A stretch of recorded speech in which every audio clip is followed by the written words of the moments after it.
దయగలిగిన మా ప్రభు, ఆశ్చర్యకరుడు అయిన తండ్రి, నీ శ్రేష్టమైన నామాలకు స్తోత్రములు.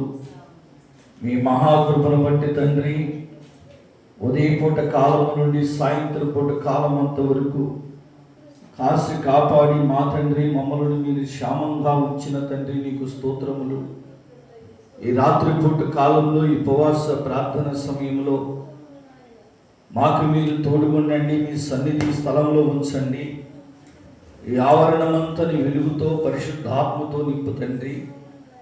నీ మహిమ ఈ స్థలములో ఉంచండి, ప్రసన్నత ఈ స్థలములో ఉంచండి, కాపుదల ఈ స్థలములో అనుగ్రహించమని అడుగుచున్నాం. చీకటాత్మలు అలరాత్మలు దూరపరిచి మహిమ శాత నింపమని అడుగుచున్నాం.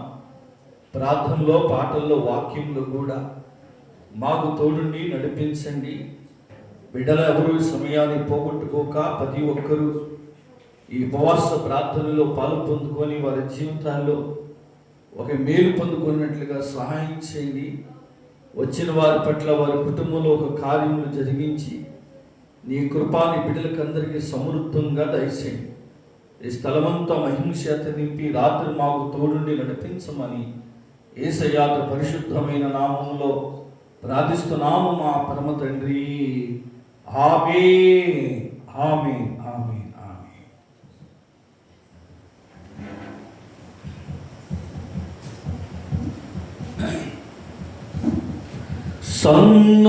సన్నుతించెదను దయాళుడు నీవేనని,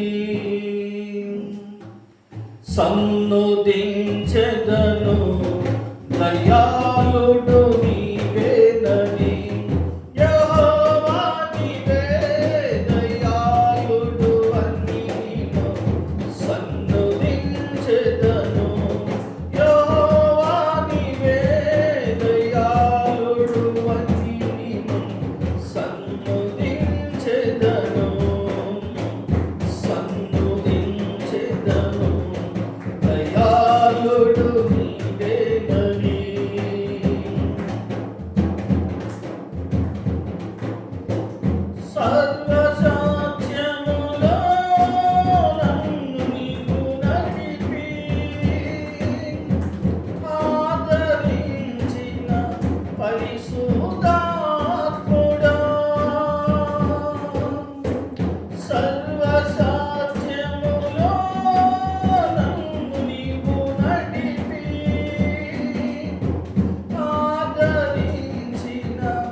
అరుగైన నీ మాటల చేత, శ్రేష్టమైన నీ మాటల చేత మా అందరితో మాట్లాడుకో.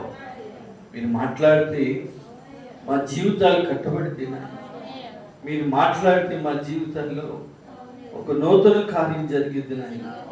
ప్రభువా, నేను కేవలం మట్టి మనిషిని, మానవుడి స్వరం వినబడకూడదు నాయన.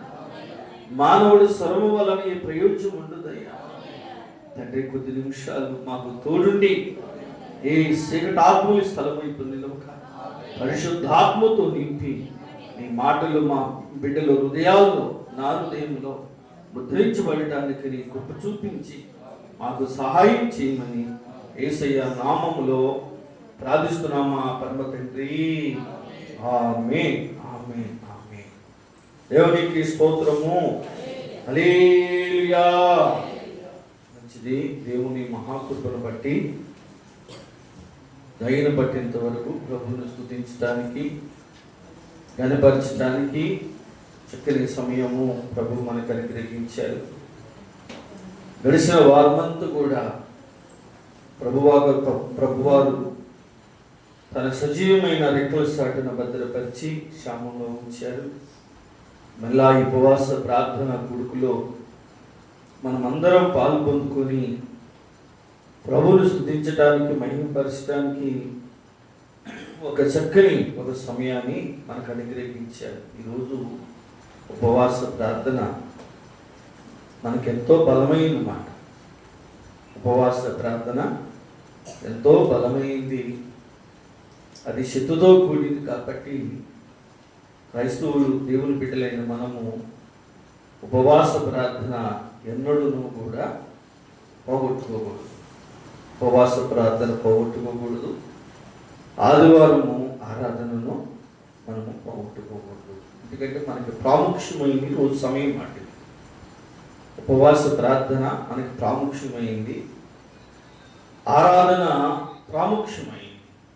కాబట్టి ఈ సమయాన్ని చాలా జాగ్రత్తగా మనం సద్వినియోగం చేసుకొని, ఎన్ని పనులున్నా, ఎంత సమయం ఉన్నా ఆ సమయాలని కూడా పక్కన పెట్టుకొని దేవుని కొరకు మనము ఆ సమయాన్ని వినియోగించుకుంటే ఒక ఆశీర్వాదం, ఒక దీవెన మనకు అనుగ్రహించబడుతుంది.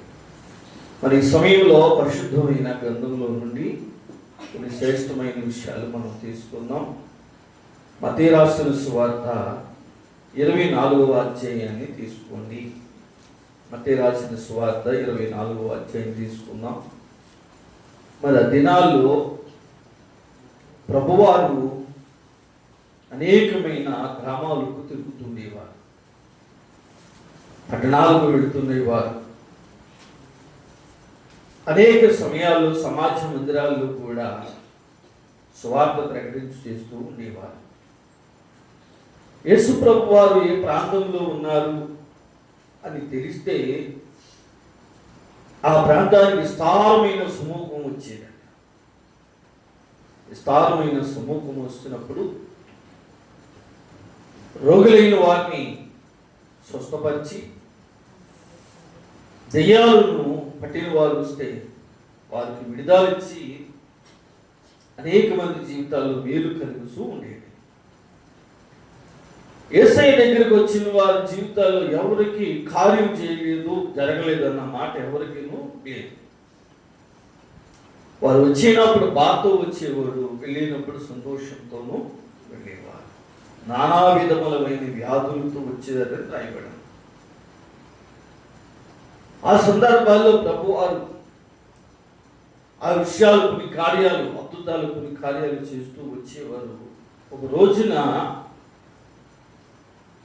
మనిషి కుమారుడు ఒక రాకడ, మనిషి కుమారుడు ఒక రాకడ అంటే దేవుని ఒక రాకడ, దాని గురించి కొన్ని విషయాలు ప్రజలకు అవి తెలియపరుచుతున్న సమయం. రాకడ అనేది యేసు ప్రభు వారి కాలమును మొదలుకొని ఈనాడు కాలము వరకు రాకడను గురించి మనం అందరము వింటూనే ఉన్నాము. పరిశుద్ధమైన గంధములు ఆ దినాల భక్తులు కూడా రాకడను గురించి తెలియపరిచారు. కానీ అది ఎప్పుడు ఏ సమయాన అది సంభవిస్తుందో ఆ సంగతి తెలియదు. మనిషి పోకడ ఏ సమయాన అది వస్తుందో ఎవరికెన్నో తెలియదు. కాబట్టి ప్రతి ఒక్క మనిషి ఎలా ఉండాలంటే సిద్ధపాటు కలిగి మనము ఉండాలి. సిద్ధపాటు ఒకవేళ లేదనుకో రేపు నష్టం పోయేది ఎవరో కాదు, మనమే. పరిశుద్ధులైన వారు ఆ సమయాన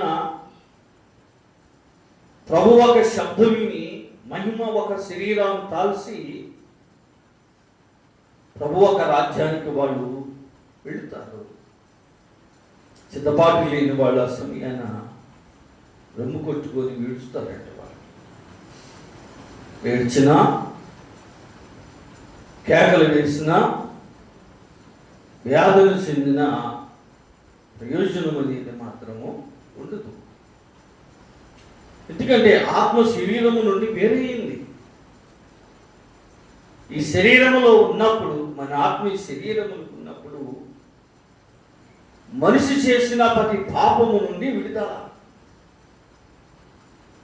పరిశుద్ధులు ఎవరూ లేరండి. వాక్యం తెలియపరుస్తుంది. తల్లి గర్భాన జన్మించింది ప్రతి ఒక్కరూ పాపులే రాయబడి. తల్లి గర్భాన జన్మించింది ప్రతి ఒక్కరూ పాపులే, కానీ పరిశుద్ధులు కాదు. అందుకే యేసుప్రభు ఒక మాట అన్నారు, ఏమనంటే, నేను పాపులను పిలవనంపగా వచ్చింది, కానీ నీతిమంతుల కొరకు నేను ఈ లోకమునకు రాలేదు. నీతిమంతులకు దేవుడు అవసరం. నేను ఒక్కొక్కరు తెలియకంటారు, నాలో ఏ పాపం ఉంది, నేను ఏ పాపం చేశాను, నేను నీతిమంతుడినే కదా అని అనుకుంటాం. కానీ ఎన్నిసార్లు మనం తప్పుపోయామన్న సంగతి మనకు అర్థం కాదు. తల్లి గర్భాన్ని జన్మించింది ప్రతి మనిషి పాపంలోనే జన్మిస్తాడు. చివరికి మరలా మనం చనిపోయేది పాపంలోనే చనిపోతాం. అందుకే ప్రభు 2 మార్గాలు మన ఎదుటి ఉంచారు. ఒకటి పరిశుద్ధమైన మార్గం, దేవుని రాజ్యము. రెండోది నిత్య నరకం, అగ్నిగుండంలోనికి వెళ్ళాలి. అయితే దేవుని రాజ్యమా లేదా నరకమా, ఈ రెండిట్లో ఏదో ఒక భావంలోనికి వెళ్ళాలి. కాబట్టి యేసయ్య చెంతకు చేరిన మనము సమస్యను విడిచిపెట్టుకొని, ప్రభు తెలియక ముందు ఎన్నో చేశాం, ఎక్కడికో పరిగెత్తాం, ఎన్నో అనుసరించి జీవితాలను పాడు చేసుకున్నాం, చీకటిలో బ్రతికాం. ఇప్పుడు ఆశ్చర్యమైన ఒక వెలుగులోకి వచ్చాం. ఇప్పుడు మన చీకటి సంబంధులు కాదు, మనం ఎవరు అంటే మనము వెలుగు సంబంధం. ఒకప్పుడు చీకటి సంబంధులము, చీకటిలో బ్రతికాం. ఏం చేస్తున్నాం, ఎక్కడికి పోతున్నాం అది మనకి తెలియలేదు. వెలుగులోకి వచ్చాం కాబట్టి ఇప్పుడు స్పష్టంగా అంతా కూడా తెలుస్తుంది, మనకు అర్థమవుతుంది. ఇది తప్పు, ఇది చేయకూడదు, ఇది పాపం, దాన్ని అనుసరించకూడదు, అక్రమం దాన్ని ప్రేమించకూడదు, అన్యాయము దాన్ని అనుసరించకూడదు, చెడి దాన్ని ప్రేమించకూడదు. ఇప్పుడు మనకు చక్కగా అర్థమవుతుంది. 1వ కీర్తనలో రాయబడింది కదా, దుష్టులు ఆలోచన చొప్పున పాపుల మార్గములో అభాసులు కూర్చున్న చోట్ల మనకు వాక్యం తెలియపరిచింది. నువ్వు ఎక్కడ కూర్చోవాలో, ఎక్కడ కూర్చోకూడదో, ఎక్కడ నిలవాలో, ఎక్కడ నిలవకూడదో, దేని అనుసరించాలో, దేని అనుసరించకూడదో, దేని ప్రవర్తించాలో, దేని ప్రవర్తించకూడదు, మొదటిగా వాక్యం మనకు తెలియపరుస్తుంది. రేపు పొద్దున ఆత్మలంగా దేవుని దగ్గరికి వెళ్ళాక, బాబు నాకేమో తెలియదండి, పాస్టర్ గారు నాకు అసలు చెప్పలేదండి, అసలు నాకు అని తప్పగించేస్తారు. పాస్టర్ గారు నాకు చెప్పలేదండి, నాకు ఏం తెలియదండి, నాకు తెలుసు అంటే ఎప్పుడో నేను మారుమనసు పొందేసేవాడినండి, నేను ఎప్పుడో మారుమనసు పొందేసి, ఎప్పుడో నా పాపాలు వదులుకొని నేను ఎప్పుడో సిద్ధపడి ఉండేవాడినండి. అందుకే నాకు తెలియలేదండి, నాకు తెలియదండి. ఇక ఇక్కడ దబాయిస్తారంటే అక్కడ కూడా దబాయిస్తారు. కొన్ని గడిసోళ్ళు ఉంటారు, గడిసోళ్ళు ఉంటారు చూసారు, వాళ్ళు ఇక్కడ దబాయిస్తారు అక్కడ దబాయిస్తారు. కానీ ఇక్కడ ఏదో దబాయించి మనుషులు తోసేవచ్చేమో కానీ ఇక్కడైతే మనుషులు తోచేవచ్చు దబాయించి, కానీ దేవుని దగ్గర మనం తోయటానికి అవకాశం లేదు. ఎందుకంటే అక్కడ తప్పించుకోవడానికి అవకాశం లేదు. చాలే ఆగో అని చెప్పి తీసుకెళ్ళి మనం ఉండవలసిన స్థలంలో మనల్ని ఉంచుతారు. అందుకే ఆ ప్రయాసం మనం పడకూడదని క్రీస్తు యేసు లోకానికి వచ్చి సత్య సువార్తను మనకు ప్రకటించే శ్రేష్టమైన మార్గం, పరిశుద్ధమైన మార్గం, నువ్వు నడవలసిన మార్గం, అనుసరించవలసి వచ్చిన మార్గం, చేరుకోవలసి వచ్చిన గమ్యం, మొదటిగా ఆయన మనకన్నీ బోధించి మనకు తెలియపరిచింది. ఇంకో విషయం, మన పాపాలన్నీ కూడా ఆయన మోసాడు. మనం ఎన్ని పాపాలు చేశామో, మనం ఎన్ని అబద్ధాలు ఆడామో, ఎన్ని రకాలమైన నేరాలు చేసామో, అవన్నీ కూడా క్రీస్తు ఒక యేసు ప్రభు వారు ఆయన ఒక ఈపి మీద పడి మన కొరకు ఆయన ఏం చేశాడు? పట్టుపట్టాడు. మన కొరకు నలగబడ్డాడు. ఆయన శరీరం అంతా కూడా దున్నపడింది. అందుకే వాక్యంలో రాయబడింది కదా, సొగసైనను స్వరూపమైనను ఆయన యందు కనపడ్డాడు. మొత్తమంతా నలుపట్టబడ్డాడు, శరీరం నలుపట్టబడ్డాడు, తల మీద ముళ్ళు కిరీటం పెట్టబడ్డాడు, శరీరం అంతా కూడా రక్తంతో నిండిపడింది, మొయ్యలేని మాను మోసాడు. భూమికి ఆకాశం మధ్యలో శిలువ పైన ఆయన వేలాడి కడవరి రక్తపట్టు వరకు ఆ శిలువలో నుండి కాచి మనందరి కొరకు ఏం చేశాడు? ఆయన ప్రాణములను త్యాగం చేశాడు. మన కొరకు ఎవరైనా త్యాగం చేస్తారా?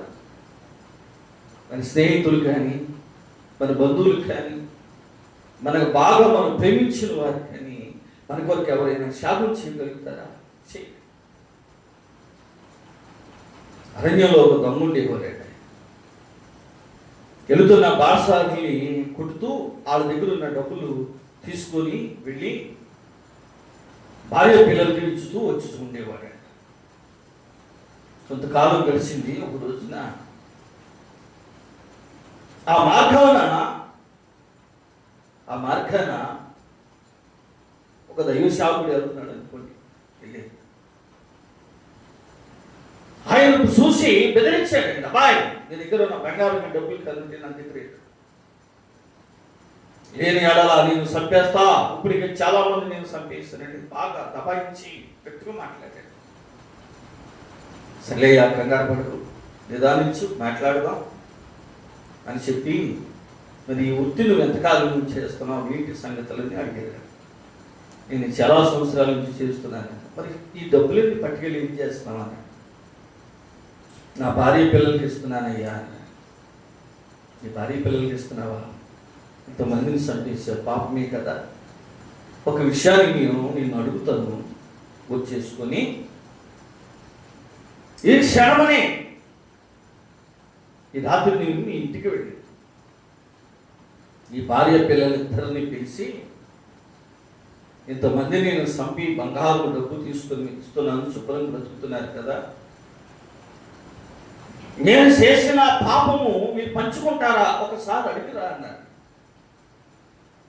అప్పటికి ఆయన ఒక ఆలోచన వచ్చి, అయ్యా మరి నువ్వు వెళ్ళిపోతావా అన్నాడు. మళ్ళీ పని నేను వెళ్ళనయ్యా, నువ్వు వచ్చినప్పుడు ఎక్కడ కూర్చొని ఉంటాను, నువ్వు వెళ్ళిరా అన్నాడు. పగలైతే పోలీసులు పట్టుకుంటారయ్యా, రాత్రి పూట వెళ్ళాలి నేను అని చెప్పి రాత్రి పూట ఏం చేశాడంటే వెళ్ళి ఇంటికి వెళ్ళి తలుపు కొట్టాడంట. తలుపు కొట్టగానే భార్య తలుపు తీసిందంట. తలుపు తీసి, అయ్యా ఏం పట్టుకొచ్చావు, బంగారం పట్టుకొచ్చావా, డబ్బులు పట్టుకొచ్చావా, త్వరగా నాకు ఇచ్చేయి, త్వరగా నాకు ఇచ్చేసి నువ్వు త్వరగా వెళ్ళిపోవాలి. ఒకవేళ నువ్వు ఇక్కడ ఉన్నావు అనుకో, పోలీసులు తెలిసిందనుకో, నిన్ను పట్టుకుంటారా మమ్మల్ని పట్టుకుంటారు, కాబట్టి త్వరగా ఇచ్చే అన్నాడు. భార్య అడుగుతుంటానంటే, అయ్యా నా కంగారు పడుకు, నేను డబ్బు బంగారం పట్టరాలేదు, ఒక మాట అడుగుతానికి వచ్చాను, పిల్లలు కూడా పిలువారా. పిల్లలు కూడా పిలిచారట, వచ్చారట, నిలబెట్టారు. అప్పుడు అడుగుతున్నాడు, రే బాబు, కొన్ని సంవత్సరాల నుండి ఎంతోమంది నేను చంపి బంగారు డబ్బులు పట్టుకొచ్చి మీకు ఇస్తున్నాను, ఆయుమని తిని శుభ్రంగా ఉంటున్నారు. మరి నేను చాలా పాపం చేశాను, మనుషులు చంపి, నా పాపంలో కూడా పాలు పంచుకుంటారా అని అడిగాడంట భార్య పిల్లలు. తక్షణమే భార్య ఉందంట, నువ్వు దొంగతనం చేసి తెస్తున్నావో మనుషులు సొంత తీసుకొస్తున్నావో ఆ సంగతి మాకు తెలియదు. నువ్వు ఇస్తున్నావు, మేము తింటున్నావు అంతే, నీ పాపాలకి మాకు సంబంధం అనేది లేదు అన్నారు.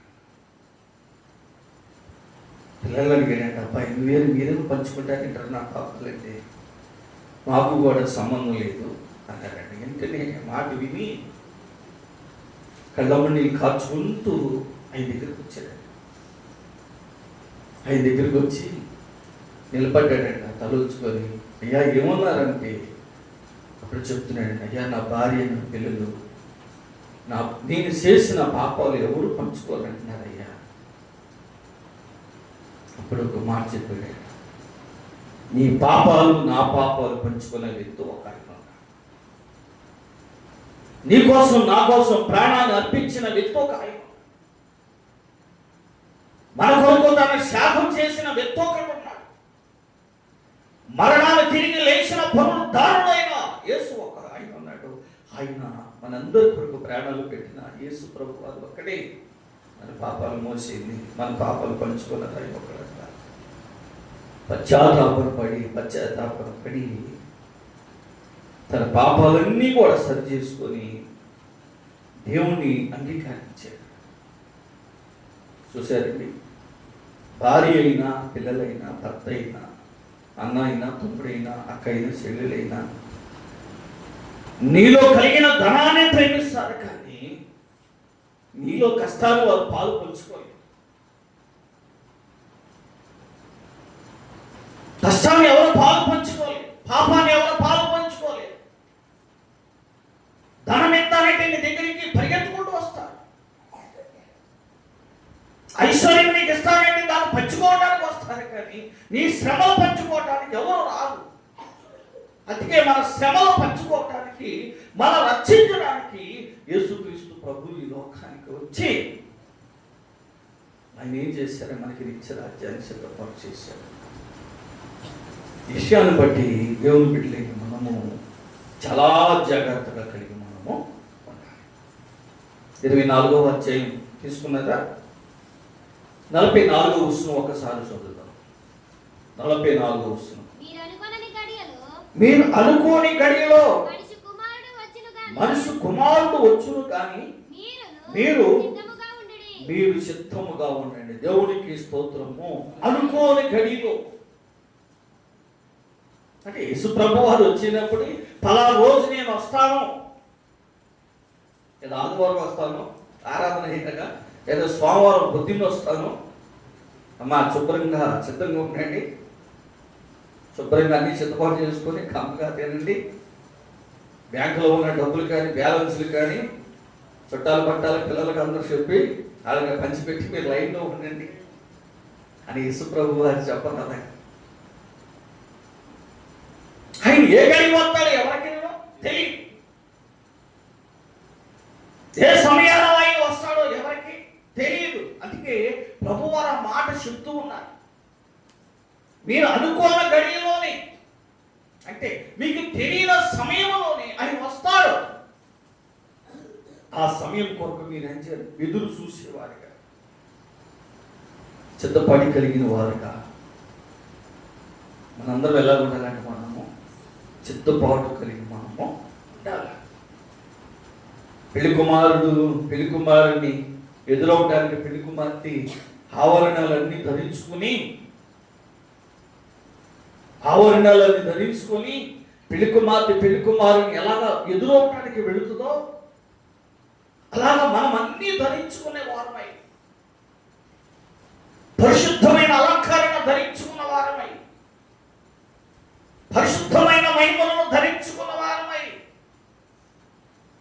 క్రీస్తు యేసు ప్రభువారు పెళ్లి కుమారుడుగా ఆయన రెండో రాకడలో వస్తున్న సమయంలో నువ్వు పెళ్లి కుమార్తె వలె సిద్ధపాటు కలిగి మనము ప్రకటనలో రాయబడ్డది కదా, ఈ అంశం లేదు. ఇదిగో ఆయన మేఘారుడయ్యి వచ్చుచున్నాడు. అక్కడ ఆన్సర్ ఉంటుంది, ఆత్మ పెళ్లి కుమార్తె రొమ్ము సిద్ధంగా ఉన్నాను. దేవుడికి స్తోత్రము. ఆయన అంట, ఇదిగో నేను వచ్చుచున్నాను. యేసయ్య ఏమంటారంటే ఆయన ఓరుడుగా, అమ్మా నేను వచ్చుచున్నా, ఇదిగో నేను త్వరగా వచ్చుచున్నాను అని ఆయన చెప్తే మనం ఎలా ఉన్నాం? పెళ్లి కుమారుడు వలె, పెళ్లి కుమార్తె వలె అలంకరించబడి రొమ్ము ప్రభువా నేను సిద్ధంగా ఉన్నాను. రొమ్మునైనా నేను సిద్ధంగా ఉన్నాను, ఒత్తి నేను సిద్ధంగా ఉన్నాను, నేను కలుసుకోవటానికి నీకు ఎదురవటానికి నేను ఉన్నానయ్యా అని చెప్పే ఒక ధైర్యం, చెప్పే ఒక ధైర్యం, చెప్పగలిగిన ఒక విశ్వాసం ఎవరిలో ఉండాలంట? సంఘానికి ఉండాలి, సంఘ బిడ్డలకి మనకి ఉండాలి. అలాగే ఎవరైతే ఉండగలుగుతారో వారి నిత్యము దేవుని రాజ్యానికి వెళ్ళిపోతారు.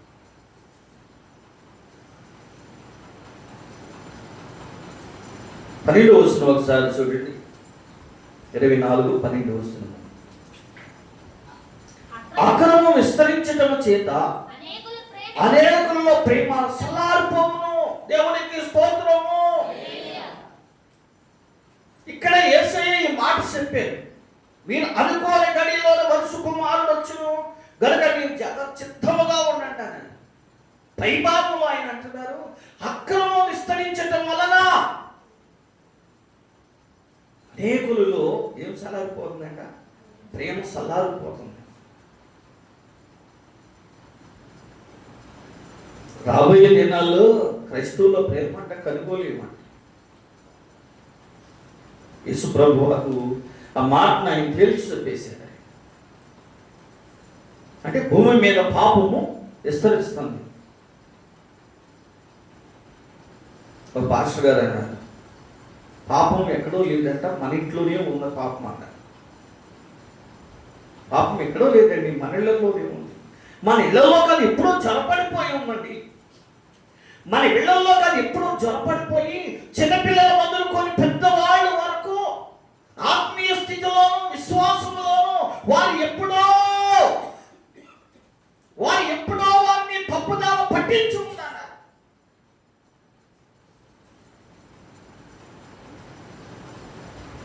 పరిశుద్ధంలో రాయబడింది, అది రాజు మార్గములో నుండి బయలుదేరి కిటికీలో ఎక్కి మీ వెళ్లలోనికి జ్వరబడును అని రాయబడింది. ప్రభు వారు ఇప్పుడు చెప్పండి, ఇవాళ చచ్చిపోలేదే కుదురుతులే కదండి. చిన్నపిల్లలకి 7 సంవత్సరాలు 5-6 సంవత్సరాలు వచ్చినట్టు కూడా చచ్చిపోయి గిరగిరగిరి తిప్పుతున్నాడు. దాంట్లో గిరగిరగిరిలో తిప్పుతున్నాడు. తల్లికి ఒకే ఒక కొడుకంట, బాగా చదువుకుంటున్నాడంట. బాగా చదువుకుంటుంటే, అమ్మా ఫోన్ కావాలి నాకు, కరోనా వచ్చింది కదా, దాంట్లో గురించి మా టీచర్లు నెట్లో పెడుతున్నారు, నా ఫోన్ లేదు, చదువుకుంటానికి ఇబ్బంది అవుతున్నాను. తల్లి బాగా కష్టపడి ఇళ్లలో పాస్పోర్ట్ చేసుకొని కష్టపడి అక్కడక్కడ రూపాయి పోగొట్టు ఫోన్ కొనిచ్చింది. ఇది ఫోన్ కొనక ముందు చక్కగా మంచిగా చదువుకున్నాడంట. ఫోన్ కొనిచ్చిన తర్వాత దూరంగా కూర్చుంటున్నాడంట. ఫోన్ ఇచ్చుకొని దూరంగా కూర్చుంటుంటే పిల్లలు కూడా చదువుకుంటున్నాడు మా అబ్బాయి అనుకుంటాడు. కొద్ది రోజులకి వాడి ఆత్మీయ స్థితి ఏమైపోయిందంటే పాడైపోయి పాపానికి అలవాటైపోయాడు. తల్లి మాట అంత ముందు చక్కగా వినేవాడు, తల్లి మాట వినటం మానేశాడు, ప్రార్థన చేయటం మానేశాడు, తల్లి మాట వినటం మానేశాడు. స్నేహాలు లోక సంబంధమైన అలవాట్లు అయిపోయి ఆ పోలిక వాడు బాన్స్ అయిపోయి పిచ్చోడైపోయాడు. తర్వాత తర్వాత తల్లి ఏడుతూ మొదలెట్టిందంట. ఫోన్ కొనక ముందు నా బిడ్డ చక్కగా నా అడుగుజాడల్లో నడిచాడు. ఇవాళ ఫోన్ కొనిచ్చి నా బిడ్డను నేనే పాడు చేసుకున్నాను అన్న. ఏడిచిందండి. చేయదాడిపోయాక ఏడిసిన ప్రయోజనం లేదు, మొత్తుకున్న ప్రయోజనం. అందుకే అక్రమం విస్తరిస్తుంది, పాపం విస్తరిస్తుంది. పాపం విస్తరించినప్పుడు ప్రేమ సలారిపోద్ది, ప్రార్థన సలారిపోద్ది, ఆత్మీయత సలారిపోద్ది, విశ్వాసం సన్నగిలిపోద్ది. అందుకే యేసు అంటున్నాడు, ఇక విశ్వాసంలోనే విశ్వాసం కనుగోలేను. వాళ్ళ ప్రేమ సల్లారిపోతుంది, ఆత్మీయత సల్లారిపోతుంది అని చెప్పి ప్రభువారి మాట తెలియపరిచారు. అక్రమం భూమి మీద విస్తరించింది, పాపం విస్తరించు విషయంలో దేవుని బిడ్డలు ఎలా ఉంటారంటే వెలుగు కలిగిన వారమై ఉండాలి. వెలుగు కలిగిన వారమై ఉండాలి. నీ కుటుంబాన్ని కట్టుకునే విధానంలో ఉండాలి, బిడ్డలను కట్టుకునే విధానంలో ఉండాలి, ప్రార్థనలో ఆత్మీయులలో మెలుగు కలిగి ఉండాలి. అలాగ ఉండినప్పుడు దేవుని ఒక రాజ్యమును సంపాదించుకుని బిడ్డలుగా మనము ఉండగలుగుతాం. పరిశుద్ధ గ్రంథంలో ఆదికాండంలో మనం చూసినప్పుడు భూమి మీద మానవులు విస్తరించారు. భూమి మీద మానవులు విస్తరించారు. కొన్ని సంవత్సరాలు గడిచిన తర్వాత ఆరు అధ్యాయం తీసుకోండి. ఆదికాండం కొన్ని సంవత్సరాలు గడిచింది. కొన్ని సంవత్సరాలు గడిచిన తర్వాత ప్రభువారు ఒక రోజున భూమి మీద మానవులు నేను సృష్టించాను కదా, వారి పద్ధతులు ఎట్లా ఉన్నాయి, వారి మార్గాలు ఎలా ఉన్నాయి, వారి ప్రవర్తనలు ఎలా ఉన్నాయి అని ఒక రోజున పరమం నుండి భూమి మీద దిగి వచ్చి చూడటానికి వచ్చిందండి. 5వ వచనం ఒకసారి చదువు. 6:5.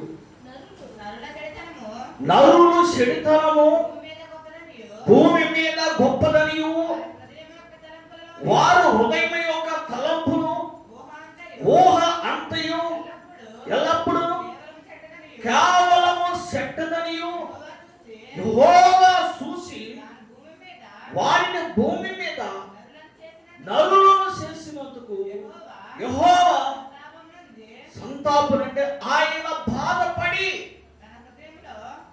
ఆయన తన హృదయములో నొచ్చుకును, హృదయంలో నొచ్చుకును. వాళ్ళ హృదయాలు ఏం చేశారంట?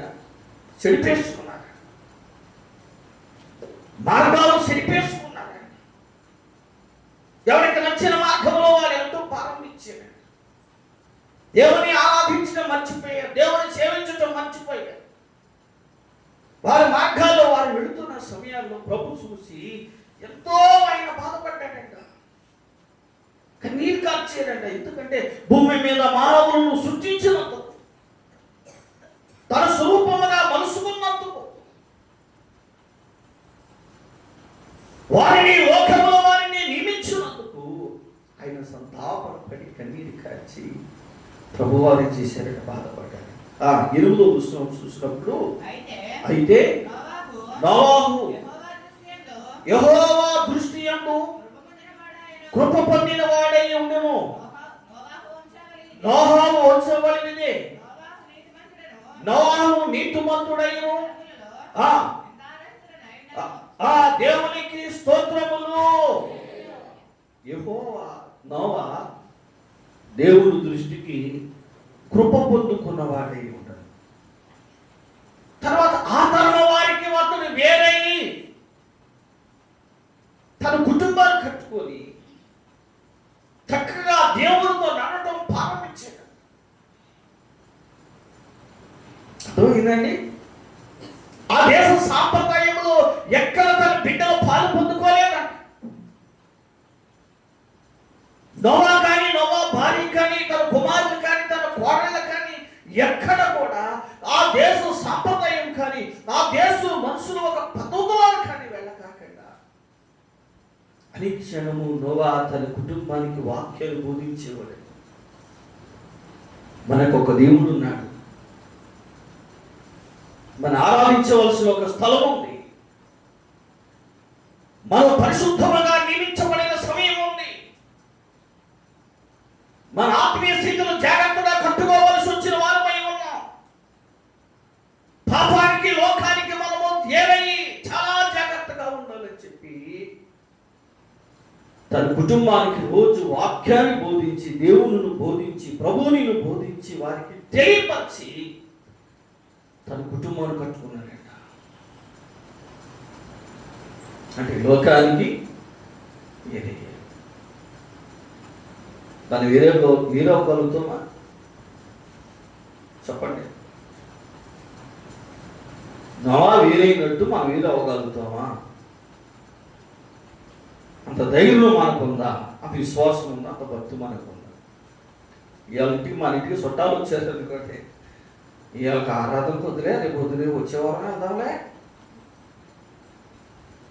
ఈ విశ్వాసము ఒక ఆదివారంలోనే చుట్టాలు వస్తే సంగిలిపోవాలి. ఒక ఫంక్షన్ జరుగుతుంది అనుకో, ఆ ఫంక్షన్ రోజున ఆదివారం వచ్చింది అనుకో, నీ భక్తి సంఘాలు. జపనీయ శాస్త్రి గారు ఒక వాక్యం చెప్పితే చెప్తూ విన్నాను. ఇందాక విన్నాను. రామగారి కదా, రామగారి కదా చనిపోయినప్పుడు ఆదివారం వచ్చినప్పుడు తల్లిగారు ఒక శరీరం అలాగా ఉన్న ఆరాధన నడిపించి ప్రభువుని మహింపరిచిన తర్వాత భూస్థాపన చేశారండి సాయంత్రం. ఆ మాట కన్నీరుతో చెప్పినప్పుడు నేను చాలా సంతోషించాను. ఒక అనుభవం నేను నేర్చుకున్నట్లుగా అనిపించింది. ఒక దైవజనుడు చెప్పిన ఒక అనుభవం అర్థమైంది. అంటే సరిపోయిన నా తల్లి కన్నా జీవం కలిగిన నా దేవుడే నాకు ముఖ్యం. విశ్వాసం ఎంత గొప్పదో.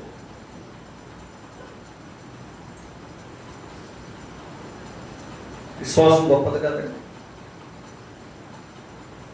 మనమైతే ఆగలుగుతామా? తెచ్చి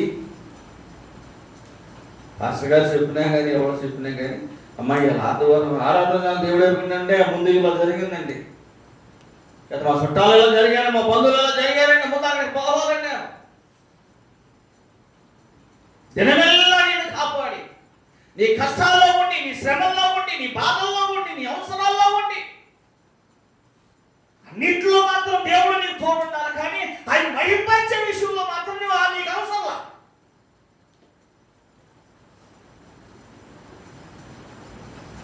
అన్ని విషయంలో నీకు దేవుడు తోడుండాలి. నేను ఆశీర్వదించేయాలా, నీ దీవించేయాలి, నువ్వు అడగంగా నీ సమృద్ధిని దేవుడు నీకు ఇచ్చేయాలి. ఇదాన భక్తి, ఇదాన విశ్వాసం. దేవుని తర్వాత ఏదైనా, దేవుడి స్తోత్రము, దేవుడి తర్వాత ఏదైనా, ఈ రోజు మనం ఇలా బ్రతుకున్నామంటే ఆయన కృప, ఎలా జీవిస్తున్నామంటే ఆయన కృప. ఈ సైడ్ తర్వాత ఏదైనా మనకి మొదటిగా మనం ఆయన్ని మహింపరచాల, తర్వాత మన కార్యక్రమాలు మనము చూసుకోవాలి. అప్పుడు నేను ఆశీర్వదిస్తాను.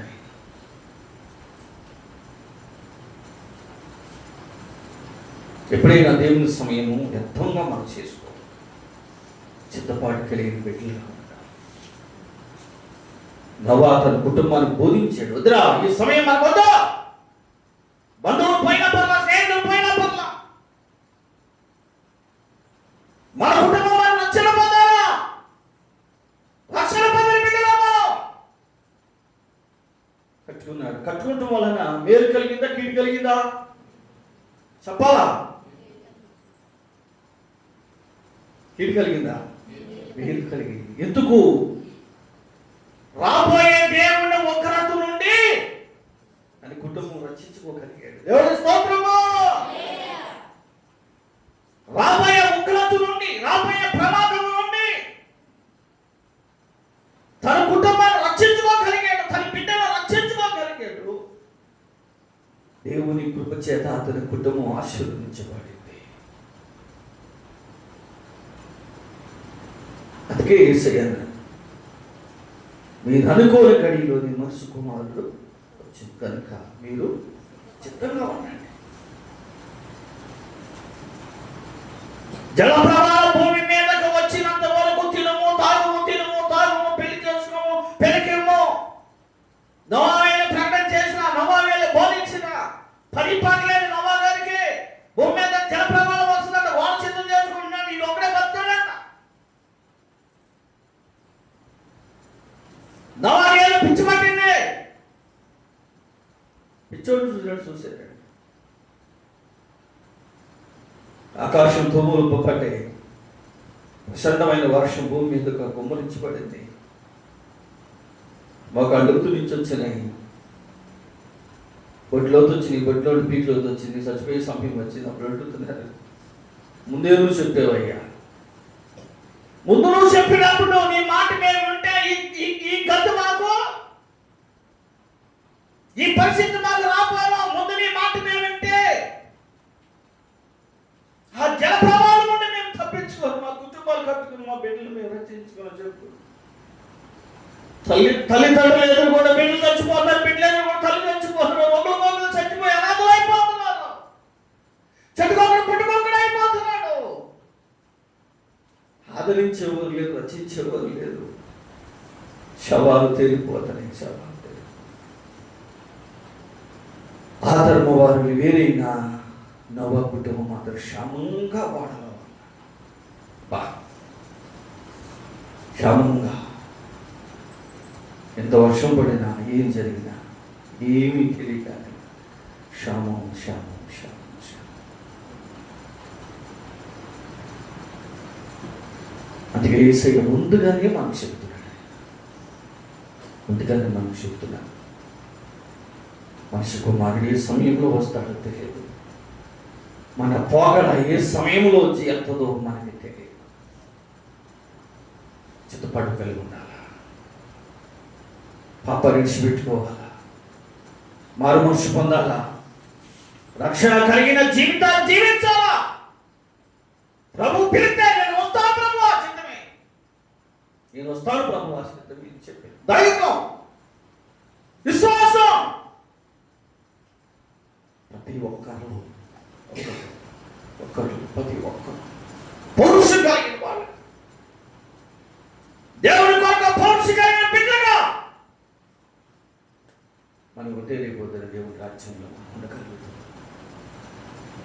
అలాంటి కృప మనం అందరూ పొందుకోవాల్సిన. ఎవరు సమయాన్ని నిర్లక్ష్యము చేయకండి, నిర్లక్ష్యం చేయకండి. రాకడది సమీపంలో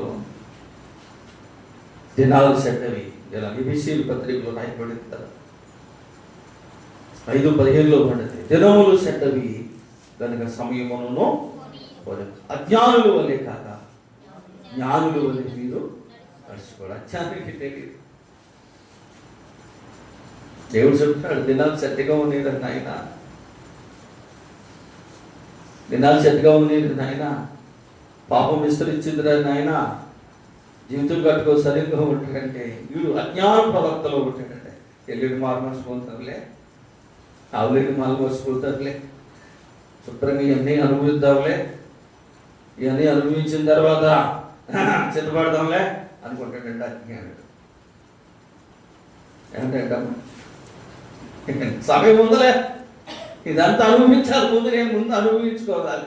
ఈ సమయంలో వచ్చేదాక గబిక్కడికి వచ్చేదా ఉరిదిగిరండి పోతాక. అప్పుడు అజ్ఞానుడు బాబాయ్ అబ్బాయ్ కేకలు వేసినా పెడబొబ్బలు పెట్టినా ఎవరు వచ్చి చెందుతారు నేను, ఎవరు కావాలి. అందుకే అంటున్నాడు, అజ్ఞానుడు వల్ల ఉండక జ్ఞానుడు వల్ల నేను నడుచుకొని చిత్తపాటు కలుగు దేవుడు మంచిది. చిత్తపాటు కలుగు నేను చెడ్డది. నీ అంతరంగం మీద నువ్వే ప్రశ్నించుకోవాలి. రోజు నేను ఎలా నా ప్రవర్తన ఎలా, విశ్వాసం ఎలా, నేను ఎలా జీవించుతున్నాను, దేవుని కొరకు ఎలా బ్రతుకుతున్నాను, నీ అంతరంగం మీద నువ్వు ప్రశ్నించుకుంటే దేవుని రాజ్యాన్ని సంపాదించుకోగలరు. ఒకరిద్దాం. అందరం కూడా ప్రార్థన చేసుకుని అందరూ కూడా మోకరిద్దాం. చిన్న మాటలు ప్రభు దీవించను కాక. అందరూ కూడా మోకరిద్దాం. అందరూ కూడా ప్రార్థన చేద్దాం. అందరూ కూడా మోకరిద్దాం. అనుకూల సమయం ఇది ఏనని వెలిగి మారు మనసు నీవు పొందవా. అనుకూల అడుగుతావు ఈ రాత్రి ప్రభువు అడుగుతావా? ప్రభువుని అడుగుతావా? మీరు అనుకోని గడిలో వస్తారంటున్నారు నాయన. సిద్ధంగా ఉండమన్నారు నాయన. ఇంకా నాయన ఆలోచన పడలేదేమో. ఎప్పుడు సమయం వస్తుందో, ఎప్పుడు సమయం వస్తుందో యేసయ్యా సిద్ధంగా ఉండాలి నాయనా. నేను సిద్ధంగా ఉండాలయ్యా. లోకానికి నేను సిద్ధంగా ఉండాలయ్యా.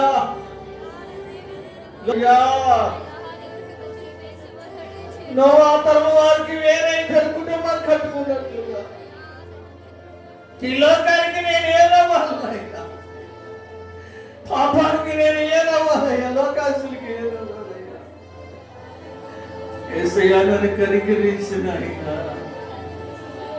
నన్ను కనికరించయ్యా. రేపు మా అబ్బాయిని ఆయుధాలు ఎత్తున్నానయ్యా.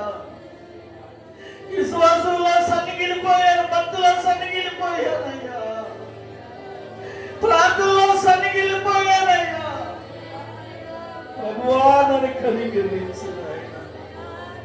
ప్రార్థన చేయగలుగుతాను రాత్రి. నా ప్రభుని అడగలుగుతావా? నోవా కొన్ని సంవత్సరాల దేశానికి సువార్త ప్రకటన చేస్తే నోవా మాటలు అందరూ వేలకోలం చేశారు. ఎవరో మన సమయం రచించిన ఆయన ఏడుస్తున్నారు. ఎవరు రచించగలుగుతారు? ఎవరు రచించగలుగుతారు? ఈ సువార్తని నిలబడే సమయంలోనే ఈ మాటలు నీ హృదయంలో దాచుకుని కదా, నా ప్రభువును భయపడింది కదా, నీ కుటుంబాన్ని కట్టుకుని కదా, దేవుని రాజ్యానికి చేరుకోగలుగుతావా? ప్రార్థించగలుగుతావా? పాపాలు విడిచిపెట్టుకోగలుగుతావా? లోకాశ విడిచిపెట్టుకోగలుగుతావా? సమయం విలువైంది. మరలా ఈ సమయం రాదు. అయ్యా నన్ను కనికరించయ్యా. నా పాపాలు మోసావయ్యా, నా దోషాలు మోసావయ్యా. అయ్యో నా కోసం మరణించిన దేవుడు అయ్యా, నా శాపాల కోసం మరణించావు. ఎవరు నా కొరకు ప్రాణం పెట్టలేదు. ప్రార్థన చేయి. దేవుని పాదాలు పట్టుకో, బలంగా పట్టుకో. ఈ పాపాన్ని ఒప్పుకో, పాపాలను ఒప్పుకో. సహోదరి సహోదరుడా, సమయం గతించిపోతుంది, సమయం గతించిపోతుంది. ఆయుధాలైకో, ఆయుధాలైకో. రేపు పాపాన్ని ఆయుధాలైకో, ఆయుధాలైకో. నేను వస్తున్నాను. లోపడు నా దేవుడికి లోపడు నీ ఆత్మను రక్షించుకో. నరకంలో గొప్ప యాదలో అగ్నియాలను పూర్తి సాగులు అంటున్నారు. ఎవరు రక్షించే వాళ్ళు లేరు, ఎవరు కాపాడే వాళ్ళు లేరు. నన్ను కనికరించయ్యా, నా పాపాలన్నీ క్షమించయ్యా. ఈ మార్గంలో నేను భయపడుతున్న కలిగి నడుచుకోవాలి. కృపా కృపా కృపా కృపా కృపా కృపా. దర్శించనైనా దర్శించనైనా దర్శించండి స్వామి. రాత్రి ఒక్కొక్కరిని తాకండి, తాకండి. ఒక్కొక్క బిడ్డని తాకండి అయ్యా. పాపమైన ఒక సంబంధం బయటకు వచ్చేయాలి రాత్రి. ఈ హృదయం పరిశుద్ధపరచబడాలి రాత్రి, పరిశుద్ధపరచబడాలి. విడిచిపెట్టి లోకాన్ని విడిచిపెట్టి లోకాన్ని విడిచిపెట్టు, పాపాన్ని విడిచిపెట్టు. దేవుడి కొరకు బ్రతుకుదాం, దేవుడి కొరకు బ్రతుకుదాం. పశ్చాత్తాపంతో ప్రార్థన చేద్దాం, కన్నీరుతో ప్రార్థన చేద్దాం. సుతులయ్యా, సుతులయ్యా, సుతులయ్యా, దర్శించనాయన, దర్శించనాయన, దర్శించనాయన, బిడ్డలు దర్శించనాయన. ప్రతి సంవత్సరం వినాల్సి, ప్రతి శోధన వినాల్సి, అపవాదం శోధన వినాల్సి. ఆ చేతుల చీకట్లో బంధించండి నాయన, దురాత్మను విడుదల చేయండి నాయన. ప్రతి పాపములని బిడ్డలకు జయము నాయన. కృపాని గ్రహించగా, కృపాని గ్రహించండి, కృపాని గ్రహించండి. కనికరించు దేవా, కనికరించు దేవా, కనికరించు దేవా, కనికరించు. సలాలు పాకు ఈ సమయం వల్ల దొరకదు నీకు. ఈ రాత్రి నా దేవుడి నీకు సూటిగా మాట్లాడాడు. నా దేవుడి ఈ రోజు నాతో తేటగా మాట్లాడాడు. అనుకోల సమయము, అనుకోల సమయము, పాల్గొన సంపదే సమయము, అనుకోల సమయంలో మనం ఉన్నాం. రాత్రి రాత్రి నా దేవుడిని పాలవుకో, నా ప్రభుని బలంగా పట్టుకో, పట్టుకో. కన్నీరుతో ప్రార్థించే నాయన, నన్ను పాడుకోవాలి నాయన. దావీదు కుమారుడా, యేసయ్యా నన్ను దాటుకోకయ్యా. ఈ రాత్రి నన్ను దాటుకోదు నాయన, ఈ రాత్రి దాటుకోదు, ఈ రాత్రి నన్ను దాటుకోకయ్యా. నా చేయి విడిచిపెట్టు నాయన, నరకంలో నేను కాలిపోతానయ్యా. ఈ రాత్రి నన్ను విడిచిపెట్టు నాయన, ఈ రాత్రి నన్ను విడిచిపెట్టు నాయన. ప్రార్థన చేయి. నా దేవుడు నీకెంత సమయం ఉంటున్నాడు. సమయం అంతా నిర్లక్ష్యం చేస్తున్నావా? సమయం అంతా పోగొట్టుకుంటున్నావా? సమయం పోగొట్టుకోమనుసున్నా, సమయం విలువైంది. ప్రార్థన చేయి. నా దేవుడు దినాలు చెత్తగా ఉన్నాయి. అజ్ఞానులు వలే, అజ్ఞానులు వలే నన్ను జ్ఞానులుగా నడుచుకున్నావు. ఇంతవరకు బ్రతికిన బ్రతుకు సేనా, ఇంతవరకు జీవించిన జీవితం సరిపోతే.